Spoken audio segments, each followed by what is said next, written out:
सावन भर करब पूजा पाठ भगती में मनावला गायब दिन रात।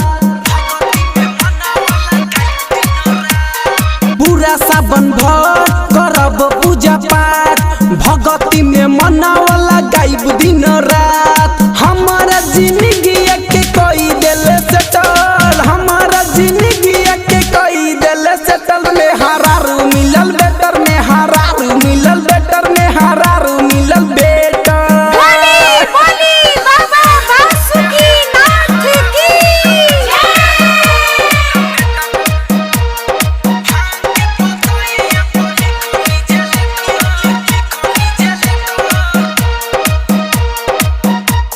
रमेश रे समिया के मिल गइल सुख आती फकल